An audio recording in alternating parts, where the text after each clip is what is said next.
सभी को नमस्कार। कैरियर फर्स्ट चैनल पर आपका स्वागत है। डिक्टेशन लिखने के लिए तैयार रहें। Ready start. पिछले दिनों भारत समेत 175 देशों ने संयुक्त राष्ट्र में पेरिस जलवायु समझौते पर हस्ताक्षर कर दिए। किसी अंतर्राष्ट्रीय समझौते पर एक ही दिन इतने अधिक देशों के हस्ताक्षर होना अपने आप में अभूतपूर्व है, लेकिन इससे बड़ी ऐतिहासिक घटना यह है कि दुनिया के सिर पर मंडराते पर्यावरणीय संकट से जूझने के लिए एक वैश्विक करार पर इतनी व्यापक सहमति बनी है।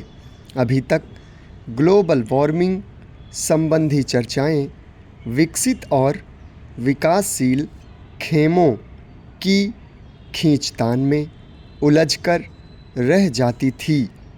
यह समझौता इस बात का संकेत है कि अब उस तरह की खेमेबंदी के दिन विदा हो गए हैं।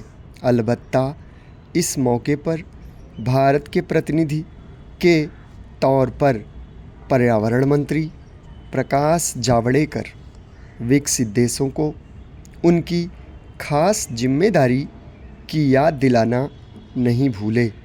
उन्होंने कहा कि ग्रीन हाउस गैसों के उत्सर्जन में कमी लाने के वैश्विक प्रयासों में विकसित देशों को विशेष भूमिका अदा करनी होगी, क्योंकि ग्रीन हाउस गैसों के उत्सर्जन में उनकी ज़्यादा हिस्सेदारी रही है।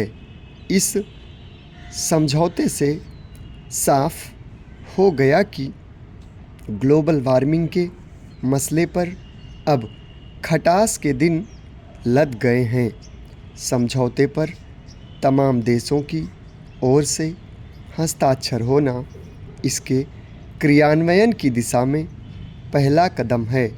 इसके बाद विभिन्न देश घरेलू स्तर पर समझौते की पुष्टि की औपचारिकता पूरी करेंगे। समझौते के फलस्वरूप इन देशों को कार्बन उत्सर्जन में कमी लाने के अपने लक्ष्य और कार्यक्रम घोषित करने होंगे। जाहिर है, यह समझौता दुनिया भर में परिवहन, ऊर्जा, कृषि, नगर नियोजन आदि से संबंधित नीतियों और तकनीकों पर नए सिरे से सोचने और नए तौर तरीके तलाशने का दबाव पैदा करेगा। भारत ने सौर ऊर्जा का अपना उत्पादन 2022 तक 4 गुना बढ़ाने का लक्ष्य तय किया है, पर और भी बहुत से फैसले करने होंगे। पानी की समस्या दिनों दिन और विकराल होती जा रही है। भूजल के अंधाधुंध दोहन ने कई इलाकों को डार्क जोन की श्रेणी में ला दिया है, यानी वहाँ अब ज़मीन के नीचे से पानी निकालना संभव नहीं रह गया है। मौसम में तीव्र उतार चढ़ाव आने का सिलसिला बढ़ रहा है। इसके चलते ऋतु चक्र में अनिश्चितता आ रही है। आपदाएं पहले से अधिक आने लगी हैं। समुद्र की सतह बढ़ने की आशंका समुद्र तटीय शहरों तथा महानगरों और द्वीपीय देशों के लिए जीवन मरण का प्रश्न है। वायु प्रदूषण और जल प्रदूषण जन स्वास्थ्य की सबसे बड़ी समस्या बन गए हैं। इससे जाहिर है कि सब कुछ पहले की तरह नहीं चलता रह सकता।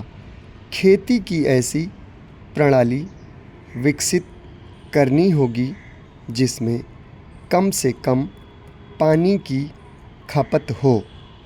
समाप्त। धन्यवाद।